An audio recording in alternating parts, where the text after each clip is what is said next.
completed. Good morning, ma'am. Good morning, beta. Yes. So I was telling you that we have completed our introductory chapters also, and we have completed the inorganic chapter also. Okay. So today we are going to start with the organic chemistry. मैं दादी को अपना phone दिखाती थी और दादी झटक से भाग गई। अरे वो मेरी वजह से हुआ। वही तो।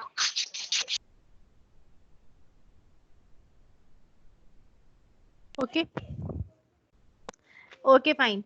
Now I was telling you that from today we are going to start the organic chemistry.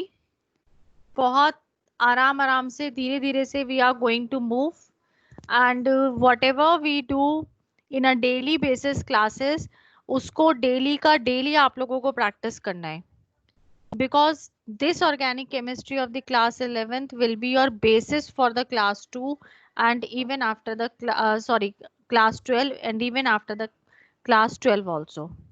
Got it everyone? Yes, ma'am. Okay, so Yes, ma'am. okay, so let's start. And हाँ बेटा, इसके अंदर you people are required to note down the things. जहाँ पे मैं आप लोगों को बोलती हूँ कि आपको note down करना है, वहाँ पे it means you required to note down the thing. Okay? तो अपना केमिस्ट्री की जो नोट कॉपी है उसको साथ लेके बैठना as well as the NCERT book also. Got it? Now ये स्टार्टिंग इंट्रोडक्शन इसको सिर्फ सुनना है और दिमाग में बैठाना है. No need to write down anything in this introduction. wherever you require to note down, I will tell you that note down this thing. Okay, now organic compounds. When we talk about the organic chemistry, we say that whatever the compounds are there, they are the organic compounds. Now what are the organic compounds? Compounds वो compounds होते हैं which are obtained directly or indirectly from any living sources. किसी भी living source से आप directly चाहे indirectly कोई compound को ऑब्टेन कर रहे हो, then that particular compound is going to called as the organic compound. For example, your sugar, fat, urea, oil, they all are considered as the organic compounds. Now the branch of science which is dealing with the study of organic compounds, it is called as the organic chemistry. Okay. Now ये organic chemistry organic compounds आए कहाँ से, इनका origin क्या है? So their origin is what? That we say that there is the vital force theory. Vital force theory क्या है? That there was one scientist. The scientist, he was the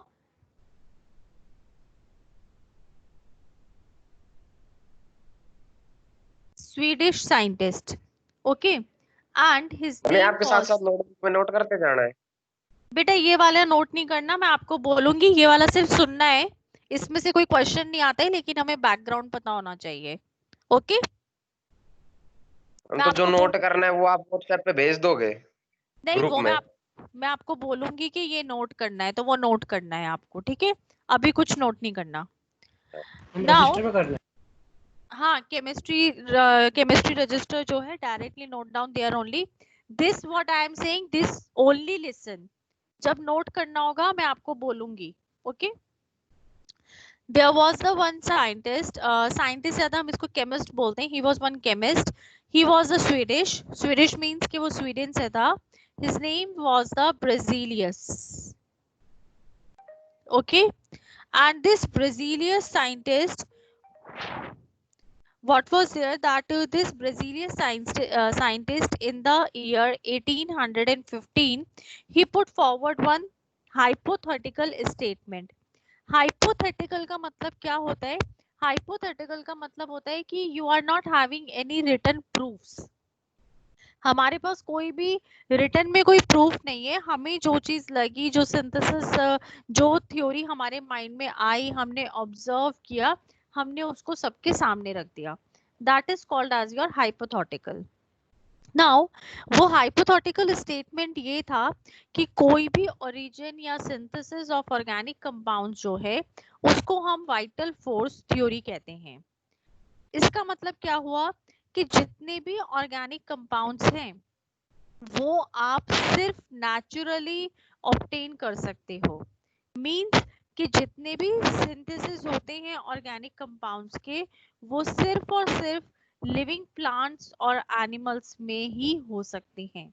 आप उनको मैन्युफैक्चर नहीं कर सकते हो, you can not make them. ये आपकी वाइटल फोर्स थ्योरी थी। Now what happened after a many years, in the year 1828 another scientist came. He was the German scientist and his name was the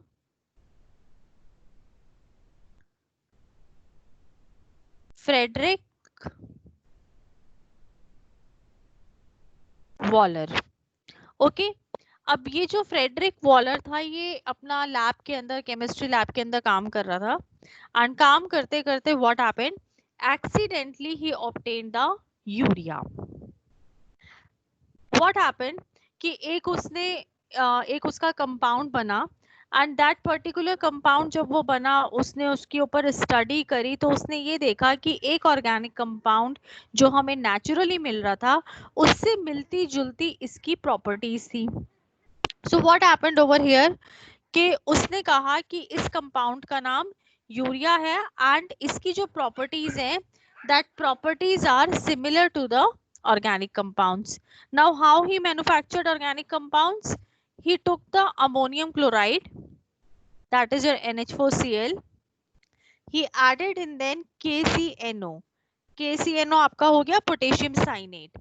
इन दोनों को जब उसने मिला के heat किया, he obtained the your NH4CNO. This NH4CNO was the unstable in the nature. ये unstable था, वो इसको और हीट करता गया। On heating, more heating, what happened, इसमें रीअरेंजमेंट हो गया and it formed into a urea. This urea was having the properties same as of the organic compounds. तो उसने ये कहा कि इसका मतलब जो बर्जेलियस साइंटिस्ट ने बोला था कि ऑर्गेनिक कंपाउंड्स हम लोग लैब के अंदर नहीं बना सकते हैं, वो सिर्फ प्लांट्स और एनिमल्स के अंदर ही मिलेगा, उसी में सिंथेसाइज होगा, that theory is wrong. We can make the organic compounds in the laboratory. Now after this, so he was the first person to synthesize the organic compound and urea was the first organic compound to be synthesized in the laboratory. Afterward, different scientists like your Hermann Kolb. Hermann Kolb came. He manufactured the acetic acid in the laboratory. Then we had the Barthelot. He synthesized the methane in the laboratory. उसके बाद आपकी lab के अंदर synthesis जो है वो start हो गई। Okay, now according to the modern concept ये हुआ कि फिर आपके पास कॉन्सेप्ट आया, इट मींस कि जितने भी ऑर्गेनिक कंपाउंड्स हैं they are, we are getting them naturally, but as well as we can synthesize them in the laboratory. Got it? Besides this, आपके कॉन्सेप्ट ने ये बोला कि जितने भी ऑर्गेनिक कंपाउंड्स हैं, whether they are the natural or synthetic, they essentially contain the carbon and the hydrogen. Got it? Besides these carbon and hydrogen, there is the possibility of the presence of the oxygen, nitrogen, sulfur, halogens, phosphorus or any of the metal. इतना सबको clear है what I have told? Yes, ma'am. Okay. Now, Yes, ma'am. okay बेटा. Now, ma'am. as we say कि आपका जो भी कोई भी ऑर्गेनिक कंपाउंड हो गया, तो ऑर्गेनिक कंपाउंड हमने एक जो ऑर्गेनिक केमिस्ट्री है उसको केमिस्ट्री की सेपरेट ब्रांच रखा है. And in this separate branch we say कि जितने भी ऑर्गेनिक कंपाउंड्स हैं उनका carbon is the main constituent. Carbon is the main constituent. So what is the reason कि कार्बन जो है वो मेन कॉन्स्टिट्यूएंट है? तो because of its property of the catenation. Catenation का मतलब क्या होता है? The property of the self linking. Making bond. Yes, that is the property of the self linking. And the second reason was the tetravalency. Tetravalent bond बनाता है ये, so that is your second property. And third, we can say that your carbon have the capacity to form the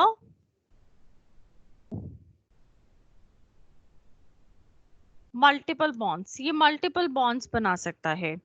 On the basis of this, we say कि carbon जो है जितने भी organic compounds है, it is the main constituent of all the compounds. Now, एक चीज जो है we should know कि जितने भी organic compounds होते हैं, they are the poor conductor of heat and electricity. So why they are the poor conductor of the heat and electricity? Because your organic compounds, they form the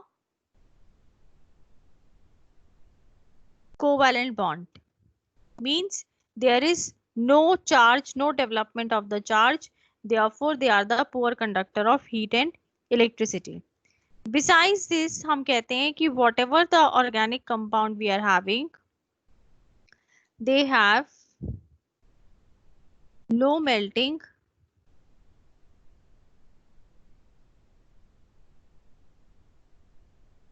and boiling point.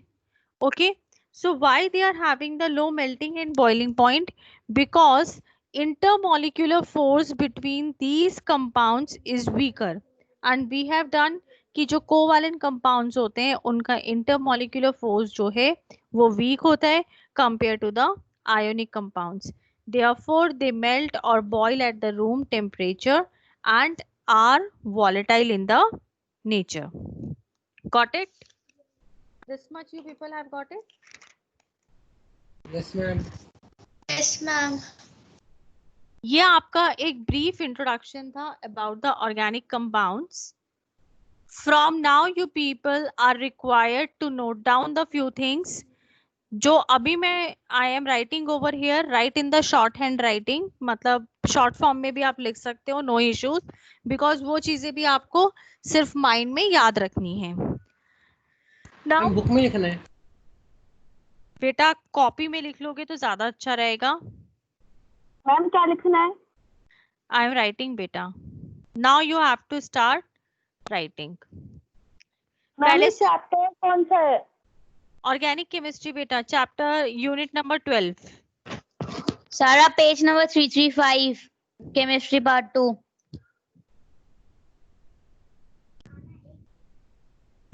और इसे copy में लिखोगे that is more advisable because ज्यादा है तो book में आप clearly लिख नहीं पाओगे. पेज नंबर क्या बोला? 335. Now what is going to happen? What is going to happen? हमने organic chemistry. What बेटा?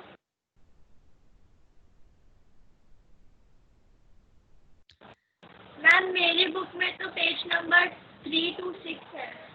कोई बात नहीं, आपकी बुक में 3 to 6 हो सकता है. मैंने आपको बताया यूनिट 12 है ये बेटा. ऑर्गेनिक पूरा चैप्टर का नाम है organic chemistry, some basic principles and techniques. Okay, now look, We have done about the introduction of the organic chemistry, organic compounds. Now the next thing comes structural representation of organic compounds. आपका कोई भी organic compound है, आप उसको structurally कैसे represent करोगे? The first point in this is what? That is your complete structural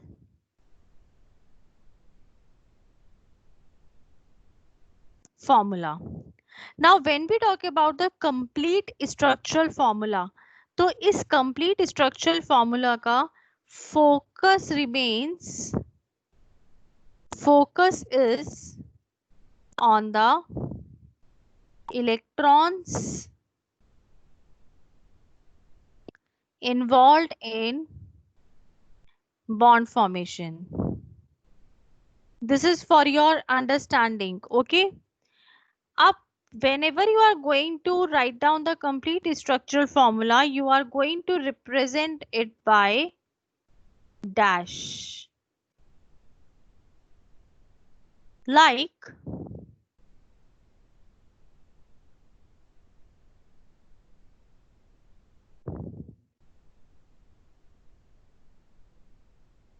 this. Now it is going, this particular thing is representing your complete structural formula. अगर आपके पास multiple bonds हैं, then you are going to show the multiple bonds again by the dash. In this manner. Okay. Now this is your a complete formula. The second thing comes your condensed formula. Now when we talk about the condensed formula, your structural formula को आप क्या करते हो? In that you are making the abbreviations. Like over here, मैं इसी formula को condensed form में लिख रही हूँ. This upside formula I am writing in the condensed form. I am having the 2C. मैंने dash हटा दिए. इस C के पास 3 H है, CH3. इस C के पास 3 H है, CH3. Over here again, इन दोनों C's के पास double bond है. Whenever you are having the multiple bond, you are required to show them. You cannot obsolete them. Now this carbon is having the 2 hydrogens. Similarly this. And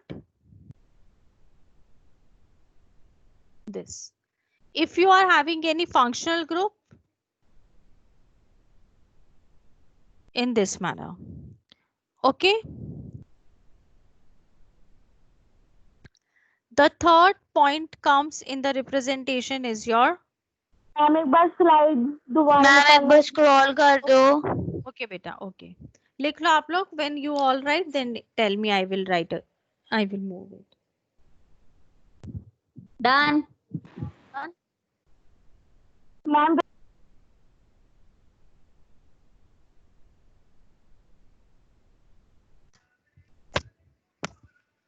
हमें आपने H3CH3 लिखा, इसकी जगह C2H6 भी तो लिख सकते थे. हाँ बिल्कुल लिख सकते थे. बेसिकली कंडेंस लिखा क्यों नहीं? क्योंकि अभी मैं आपको सिर्फ एक्सपेंशन और कंडेंसेशन बता रही हूँ. धीरे धीरे आएंगे आगे हम, इसलिए नहीं लिखा. Okay. Now what is going to happen? Next point is your bond line structural formula. अब जब हम बॉन्ड लाइन स्ट्रक्चरल फॉर्मूला की बात करते हैं तो वहां पे ना ही हम कार्बन रिप्रेजेंट करते हैं, means neither we write the carbon nor we write down the hydrogen. We only use the lines. Only use lines. Okay. Now this we make by the zigzag fashion. सिर्फ in this type of the formula, in the bond line structure formula, only we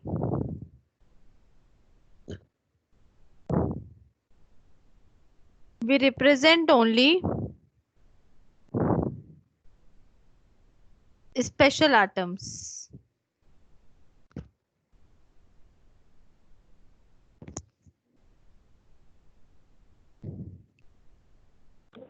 Ma'am, special atoms like? Yes, beta, I'm writing. Special atoms like other than the carbon and hydrogen.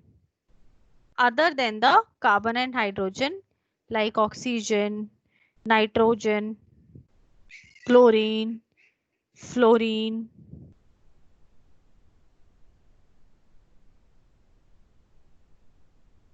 methyl group, etc. For example,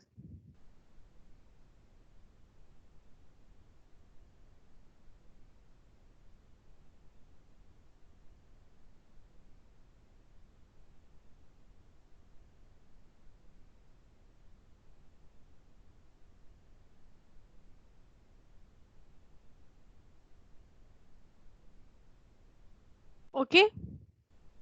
Up, just listen to me first of all. You're this. This is your carbon atom. This is your carbon atom.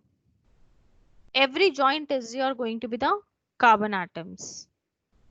Here, this. Wherever your मैं आप line, बोल तो carbon atom रहे हो और लिख B आ रहा आपने। क्या बोला बेटा मैंने कि जो आपका बॉन्ड लाइन स्ट्रक्चरल फॉर्मूला हो गया उसमें आप सिर्फ लाइंस बनाते हो, आप सिर्फ स्पेशल एटम्स लिखते हो। लाइक जैसे अब ये वाला है, इसका अगर मैं नॉमेनक्लेचर करती हूँ, we will come to the nomenclature, तो आप कहाँ से स्टार्ट करोगे इसकी नंबरिंग? आप इसको लिखना मत, मैं आपको सिर्फ समझा रही हूँ। 1 यहां से स्टार्ट आपने किया, तो व्हेन यू विल स्टार्ट तो आपके 6 कार्बन एटम्स आ जाएंगे। अब यहाँ पे कोई भी बॉन्ड नहीं है तो आप इसको क्या बोलोगे? Cyclo hexane.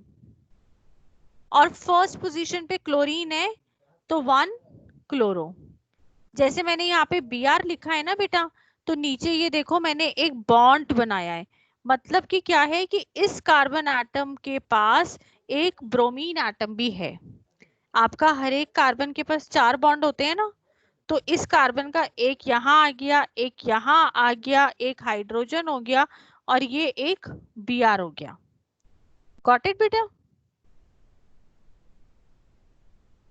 ओके मैम, मतलब जो बना नहीं रखा उस पर हाइड्रोजन आएगा जो बड़ा उसकी नहीं, वैलेंसी पूरी करने के लिए। हाँ, मींस यहाँ पे आप ना ही हाइड्रोजन लिखते हो ना ही कार्बन लिखते हो, सिर्फ स्पेशल एटम्स ही लिखते हो। इनको आप बॉन्ड लाइन मैम तो स्ट्रक्चर फिर ये हाँ फर्स्ट बोलो। वाले इसका नाम क्या होगा? देखो अब 1 2 3 4 4 कार्बन है, 4 कार्बन का मतलब ब्यूटेन, और 1 2 सेकेंड पोजीशन पे ब्रोमो है, ब्रोमीन ग्रुप है मतलब, तो 2 ब्रोमो ब्यूटेन। ये 3 कार्बन एटम्स है, साइक्लोप्रोपेन। 5 कार्बन एटम्स है, cyclopentane. Got it? Yes ma'am, yes ma'am. अब समझ में आ गया? करेंगे हम धीरे धीरे आगे nomenclature. Your next, it is fourth, it is your fourth is the 3D structure. आपका 3D स्ट्रक्चर होता है। 3D स्ट्रक्चर जो होता है that is represented on paper by using certain conventions. Conventions मतलब कि कुछ साइंस बना के आप शो करते हो और आप इसको सिर्फ पेपर पे ही शो करते हो। Got it? अब shapes I am making, shapes मतलब कि कन्वेंशंस जो हैं।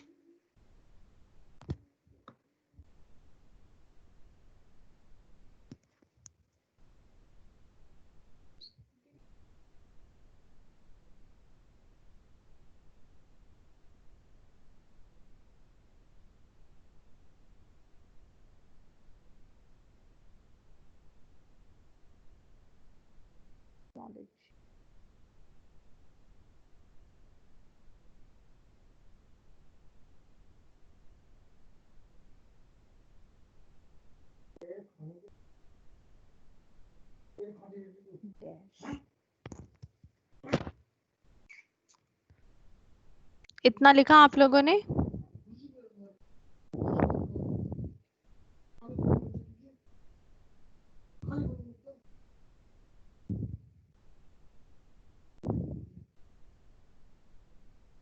नाउ लुक, इसका एक एग्जांपल हम देखते हैं.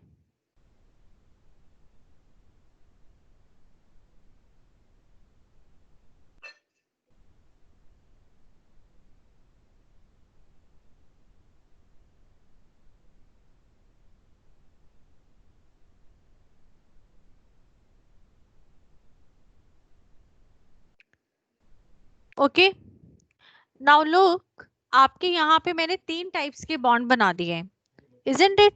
एक बॉन्ड तो वही है जो हम डैश से बना रहे हैं, एक बॉन्ड है which you are showing by the dashes and another bond is your solid bond. So always remember, जब आपके पास इस टाइप का बॉन्ड किसी डायग्राम में बना हुआ है, look on the screen only now बेटा. If in any structure you are having this type of bond, इस बॉन्ड को हम लोग बोलते हैं dash wedge bond. Okay, it is called as a dash wedge bond. अगर इस टाइप का बॉन्ड है, it means bond is away from observer.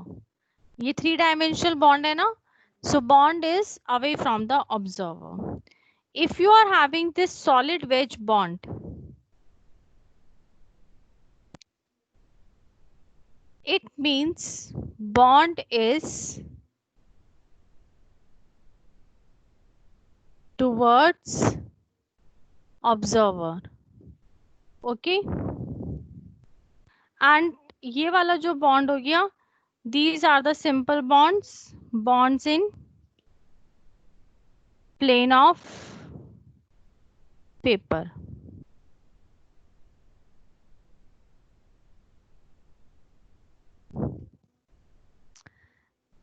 This much is clear? Yes, ma'am. Yes, ma'am. Now your fifth one comes molecular formula. Ma'am, please wait. What beta? Please wait. Okay beta, okay. Ma'am ये आपने ये वाले bond के side में क्या लिख रखा है, जो लाइन वाला बॉन्ड है ना? Dash wedge bond. नहीं, Bonds dash wedge bond away नहीं, from जो observer और normal- towards observer अच्छा, में normal bond फर्क bond होता है। bond in plane of paper. इसका मतलब ये Okay, होता है ma'am. बेटा, देखो, look at my screen, मतलब जहाँ पे मैं दिख रही हूँ वहां पे देखो. I just tell you, it is like what? Say suppose over here in the center you are having the your carbon atom. अब आपने जब इसकी ड्राइंग बनाई इन द पेपर, तो जब आप पेपर में देखोगे you have made a 3 dimensional structure like this. Okay, अब पेपर में जब आप देख रहे हो तो जो वेज बॉन्ड हो गया, मतलब कि वो वाला बॉन्ड आपकी तरफ है, आप ऑब्जर्वर हो गए ना, आप उस स्ट्रक्चर को ऑब्जर्व कर रहे हो, आपका जो 3 डायमेंशनल स्ट्रक्चर है उसको आप ऑब्जर्व कर रहे हो. तो लाइक जो बॉन्ड मेरी तरफ हो गया उसको मैं बोलूंगी कि it is a solid wedge bond, क्योंकि वो मेरे पास है. और जो ये बॉन्ड दूर चला गया इसको मैं बोलूंगी this is a dash wedge bond. क्यों? क्योंकि ये ऑब्जर्वर से मुझसे दूर है. these two bond, these are going to be the bonds in the plane of paper. मतलब जो पेपर पे हम रिप्रेजेंट कर रहे हैं, ना हमारे पास है ना ही दूर है.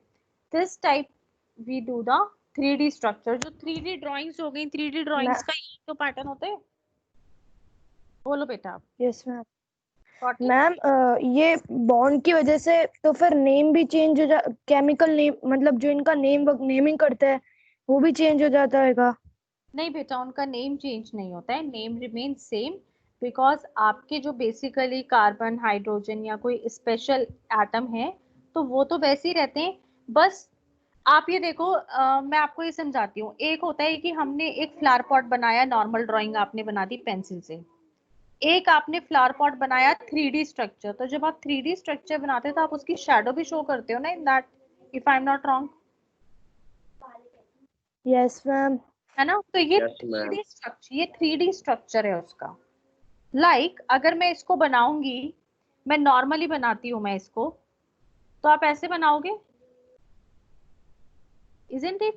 You are going to make it like this only. Yes, ma'am. This is the simple structure. This is the 3-dimensional structure कि मुझे उसका हर एक एंगल दिख रहा है। Okay. Now next comes your molecular formula. Molecular formula जो होता है, like मुझे इसने किसने बोला था, सतेंद्र ने बोला था शायद, या जोगेंद्र ने, किसने बोला था कि मैम आपने CH3 को C2H6 क्यों नहीं लिखा? So when you मैंने are, बोला था। हाँ, so when you are going to write in this form, like अगर मेरे पास मान लो ऐसे है ना, तो ये मेरा कौन सा फॉर्मूला हो गया? ये मेरा हो गया complete structural formula, isn't it? अगर मैं इसको ऐसे लिखूं, CH3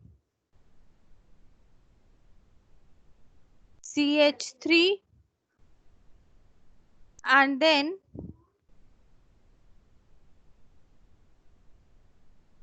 CH3, इधर 2, सॉरी, ओके, ऐसे लिखूं तो ये वाला फॉर्मूला मेरा क्या हो गया? Condensed formula. अगर अब मैं इसको ऐसे लिख दूं C3H8, तो ये मेरा कौन सा फॉर्मूला हो गया? It will be your molecular formula.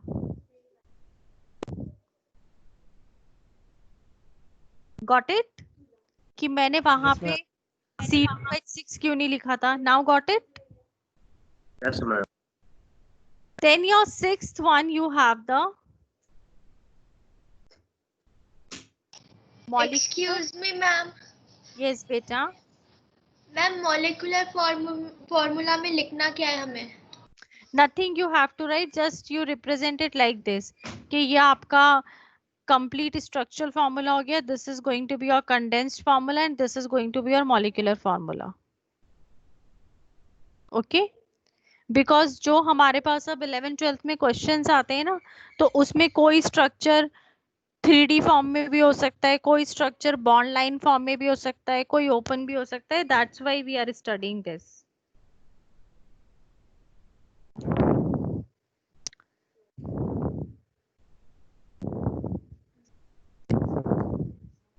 Got it? Yes, ma'am. Yes, ma'am. Next is your molecular models. Molecular models क्या हो गए? They are the physical devices जिसको हम यूज करते हैं for the better visualization and the perceptions of 3D shape.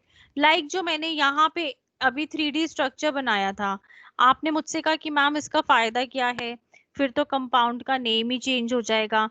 तो whenever you have the 3D structures और 3D diagrams, तो उनके प्रॉपर विजुअलाइजेशन के लिए, परसेप्शन के लिए we have the molecular models.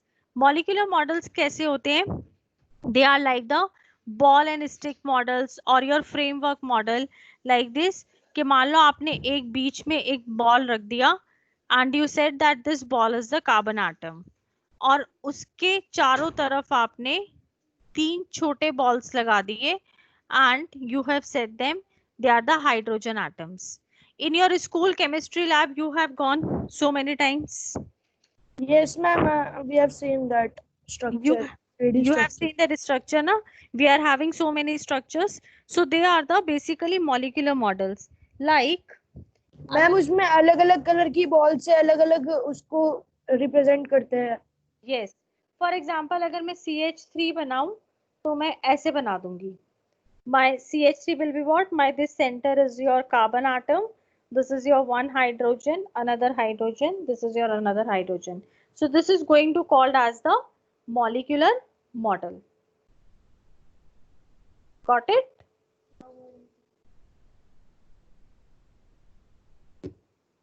Got it, everyone? Yes, ma'am. Okay, fine. Now, what we did only the introduction.